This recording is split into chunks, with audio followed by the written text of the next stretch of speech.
विकास कौन कहता है नहीं हुआ। भले ही राज्य का विकास ना हुआ हो, पर किसी का तो भरकर हुआ है, जेब का भी और पेट का भी। नमस्कार दगड़ियों, ये चुनावी यात्रा एक सफर की तरह आगे बढ़ती जा रही और आपके द्वारा पिछली वीडियो को इतना प्यार देने के लिए आपका बहुत बहुत धन्यवाद। और यदि आप चैनल पर नए हैं तो हमारी पिछली सभी वीडियोस को देखें और इस यात्रा का लुत्फ लें और हमारे चैनल को सब्सक्राइब जरूर करें। तो ये सिलसिला आ पहुंचा है आप पर, मेरा मतलब आम आदमी पार्टी से है। ये वही पार्टी है जो आज के दौर पर दिल्ली के सरकारी स्कूलों की हालत बदलने, शिक्षा की गुणवत्ता बढ़ाने, बिजली पानी फ्री करने या फिर स्वास्थ्य सुविधाओं में सुधार जैसे मोहल्ला क्लिनिक या सरकारी अस्पतालों की तस्वीरें बदलने की बात आगे रखकर आगामी सभी राज्यों के चुनाव में खुद को बनाए रखने की कोशिश कर रही है। अभी निश्चित तौर पर आम आदमी पार्टी के लिए ये एक बड़ा संघर्ष है और उत्तराखंड की जनता के लिए भी उतना ही बड़ा संघर्ष होगा कि किस तरह बीजेपी, कांग्रेस और अन्य पार्टी के साथ आम आदमी पार्टी का आंकलन किया जाए और कहां ठप्पा लगाया जाए। पर हम सभी एक बात से भली भांति परिचित हैं कि आम आदमी पार्टी, जो कि दिल्ली में एक भ्रष्टाचार के खिलाफ हुए आंदोलन से जन्मी, आज उसी पार्टी में कई ऐसे विधायक हैं जो कहीं ना कहीं खुद भ्रष्टाचार में लिप्त हैं। दूसरी तरफ यदि हम बात करें दिल्ली मॉडल को उत्तराखंड में लाने की, तो कुछ सवाल खड़े होते हैं कि दिल्ली और उत्तराखंड भौगोलिक रूप से, सांस्कृतिक रूप से और यहाँ तक कि आर्थिक रूप से देखने में काफी विपरीत दिखते हैं। तो ऐसे में देखने वाली बात यह है कि कागजी तौर पर किए वादे क्या जमीन पर सोना उगलते देखने को मिलेंगे? ये सवाल समय पर और आप पर छोड़ते हैं। जवाब आप कमेंट बॉक्स में दे सकते हैं। समुद्र मंथन जैसा समय है और अब देखना यह है कि उत्तराखंड की जनता कितना अमृत निकाल कर लाती है। क्योंकि आप उत्तराखंड के लिए एक नई पार्टी है, अतः इनकी समीक्षा दिल्ली में किए कार्यों पर ही कर सकते हैं। वैसे तो ये दिल्ली में किए अपने चुनावी वादों को पूरा करने के लिए खूब प्रचार करते हैं, परंतु जब बात यमुना की सफाई की आती है तो सब जुमलेबाजी ही लगती है। आम आदमी पार्टी के अरविंद केजरीवाल यमुना नदी की स्वच्छता पर कई सालों से बयान देते आ रहे हैं, पर अभी तक ये बात भी राजनीतिक बातों की तरह बस बोली और सुनी गई और सरकार से जवाब में आज भी कार्य प्रगति पर है सुनाई पड़ता है। यदि थोड़ा राजनीति की परिभाषा को शॉर्ट में बताऊं तो ये शुरू होती है, प्रभु जी तुम चंदन हम पानी से और हम चंदन तुम पानी पे जा खत्म होती है।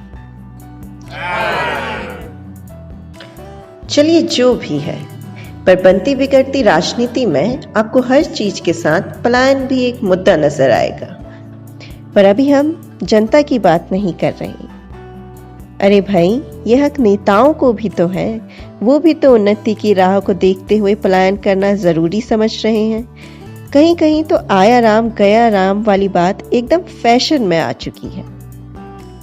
ये वीडियो मुख्यतः आम आदमी पार्टी और भाजपा के प्रत्याशियों पर है, तो प्रत्याशियों की बात करने से पहले यदि आप भाजपा के बारे में कोई भी जानकारी चाहते हैं तो हमारे दूसरे नंबर पर डाली गई वीडियो को चैनल पर देख सकते हैं।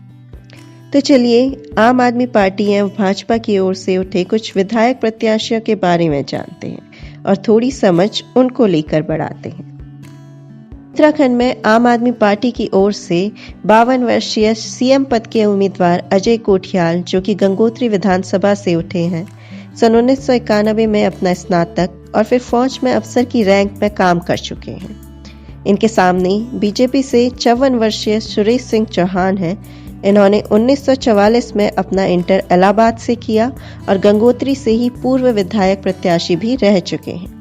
इन दोनों ही प्रत्याशियों के ऊपर किसी भी तरीके का कोई न्यायिक मामला दर्ज नहीं है और दोनों की प्रॉपर्टी का ब्यौरा आपके स्क्रीन पर मौजूद है। वहीं जब बात करें हल्द्वानी जैसे महत्वपूर्ण विधानसभा की, तो आम आदमी पार्टी से 48 वर्षीय समित टिक्कू हैं, जो कि दीक्षांत इंटरनेशनल स्कूल के मालिक हैं। इनके प्रतिद्वंदी बीजेपी से 50 वर्षीय हल्द्वानी काठ गोदाम के मेयर जोगेंद्र पाल सिंह रौतेला है, जिन्होंने MSc PhD कुमाऊं यूनिवर्सिटी से करी है। इनके ऊपर किसी भी तरीके का कोई न्यायिक मामला दर्ज नहीं है और दोनों ही प्रत्याशियों की संपत्ति का लेखा जोखा आपको दिखाया जा रहा है। लालकुआं सीट की जब बात करें तो आम आदमी पार्टी से 62 साल के प्रत्याशी चंद्रशेखर पांडे हैं। चंद्रशेखर जी ने सन 1943 में अपना डिप्लोमा पॉलिटेक्निक में लोहाघाट से किया। वहीं इनके प्रतिद्वंदी बीजेपी से मोहन सिंह हैं, जो कि 53 वर्ष के हैं। इन्होंने 2004 में नैनीताल से अपनी PhD करी है। दोनों ही प्रत्याशियों के ऊपर कोई भी न्यायिक मामला दर्ज नहीं है और दोनों की संपत्ति का ब्यौरा आपके स्क्रीन पर है। अगर आप गौर फरमाएं तो मौसम का मिजाज काफी बदल रहा है। हाँ, उस मौसम का भी और राजनीतिक मौसम का भी, क्योंकि जो बड़े बड़े नेता 5 सालों में देखने को नहीं मिलते, आज वह जनता से गले मिल रहे हैं, हाथ जोड़ रहे हैं, उनको माला पहनाई जा रही है, लोग फोटो स्टेटस पर डाल रहे हैं। पर ये माला किस चीज की? शायद 20 साल से आज तक ऐसे ही जैसे चुनावी मुद्दे बनाए रखने की। वही सड़क जो 20 साल पहले से उत्तराखंड के कोने कोने तक आने वाली थी, या रोजगार, या 24 घंटे बिजली पानी। चलिए इन सब पर भी एक दिन जरूर बात करेंगे। अभी बात करते हैं सोमेश्वर क्षेत्र से आम आदमी पार्टी के 51 वर्षीय हरीश चंद्र जी के बारे में। इन्होंने रामपुर से 2017 में स्नातक किया है। वहीं इनको टक्कर देने के लिए बीजेपी के 43 वर्षीय प्रत्याशी रेखा आर्या हैं, जिनके नाम पर होटल पेट्रोल पंप बरेली में है। यह अभी मंत्री पद का कार्य संभाल रही हैं। इन्होंने B.Ed कुमाऊं यूनिवर्सिटी से 2002 में किया है। इन दोनों ही प्रत्याशियों के ऊपर किसी भी प्रकार का कोई न्यायिक मामला नहीं है और दोनों की संपत्ति का ब्यौरा आपको आपकी स्क्रीन पर दिखाया जा रहा है। खटीमा से आम आदमी पार्टी के प्रत्याशी सुरेंद्र सिंह, जो कि 54 वर्ष के हाई स्कूल पास हैं और आम आदमी पार्टी के पूर्व प्रदेश अध्यक्ष हैं। इनके समक्ष बीजेपी से उत्तराखंड CM पुष्कर सिंह धामी 46 वर्ष के हैं, जिन्होंने लखनऊ से लॉ में स्नातक किया है। दोनों की संपत्ति आपके स्क्रीन पर आपको दिखाई जा रही है। फिर हमारे पास कालाडूंगी क्षेत्र से आम आदमी प्रत्याशी 57 वर्षीय मंजू तिवारी हैं, जो कि इंटर पास हैं, और वहीं बीजेपी से 70 वर्षीय बंसीधर भगत उत्तराखंड मंत्री हैं, जिन्होंने सन 1965 में महात्मा गांधी कॉलेज से 9वीं पास की। दोनों प्रत्याशियों की संपत्ति का ब्यौरा आपकी स्क्रीन पर है और दोनों पर किसी भी तरीके का कोई न्यायिक मामला नहीं है।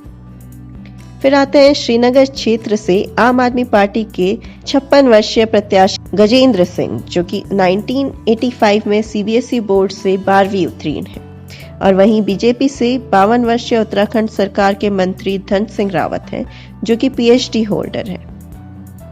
आपको दोनों की ही संपत्ति आपकी स्क्रीन पर दिखाई जा रही है और दोनों की ही ऊपर किसी भी तरीके का कोई मामला नहीं है। अगर बात करें पवित्र नगरी हरिद्वार की, तो आम आदमी पार्टी से 53 वर्षीय संजय सैनी हैं, जिन्होंने डिप्लोमा किया है सिविल इंजीनियरिंग वर्ष 1990 में, और वहीं बीजेपी से 57 वर्षीय मदन कौशिक हैं, जिन्होंने 1946 में स्नातक किया। किसी भी तरीके का कोई न्यायिक मामला दोनों के खिलाफ नहीं है और दोनों की ही संपत्ति का ब्यौरा आपके स्क्रीन पर है। इन सभी के बीच आप खुद से एक प्रश्न कीजिएगा कि आपको कैसा प्रत्याशी का इंतजार है। अब बात करते हैं भीमताल क्षेत्र की, तो आम आदमी पार्टी से उठे हैं 38 वर्षीय संजय कुमार, जिन्होंने MBA किया है, और वहीं बीजेपी से 48 वर्षीय विधायक राम सिंह कैरा हैं, जो कि हिंदी से स्नातक पढ़ते हुए हैं। दोनों ही प्रत्याशियों के ऊपर किसी भी तरह का कोई न्यायिक मामला नहीं है और दोनों की ही संपत्ति का ब्यौरा आपके सामने है। अब बारी है SC सीट चक्राता की, जहां से आम आदमी पार्टी से 53 वर्षीय दर्शन डोभाल, जो कि 8वीं पास हैं, और बीजेपी से 65 वर्षीय राम शरण नौटियाल, जो कि जुबिन नौटियाल के पिता हैं और साथ ही उत्तराखंड क्रिकेट एसोसिएशन के अध्यक्ष हैं। इन्होंने MA सोशियोलॉजी से की है। दोनों के ऊपर किसी भी तरीके का कोई न्यायिक मामला नहीं है और दोनों की संपत्ति का ब्यौरा आपकी स्क्रीन पर है। एक वोट की कीमत कितनी है, यह आप सभी इस तरह समझिए कि पूर्व मंत्री, विधायक, मुख्यमंत्री, यहाँ तक कि प्रधानमंत्री भी आपके सामने आकर आपसे विनती कर रहे हैं। तो इसकी कीमत पहचानिए और सही चुने, जो यूं ही 5 साल तक आपके दरवाजे पर आए। आपको क्या लगता है, क्या उत्तराखंड में आम आदमी पार्टी एक तीसरे विकल्प के रूप में उभर पाएगी? अपनी राय आप कमेंट बॉक्स पर बताइए। तो आज इस वीडियो को इसी के साथ यहीं पर समाप्त करते हैं और हम उम्मीद करते हैं कि आपको बहुत कुछ जानने और सीखने को मिला होगा। पसंद आया हो तो लाइक, कमेंट और शेयर करने में नेताओं की तरह कंजूसी ना करें। वीडियो को यहाँ तक देखने के लिए आपका बहुत बहुत धन्यवाद।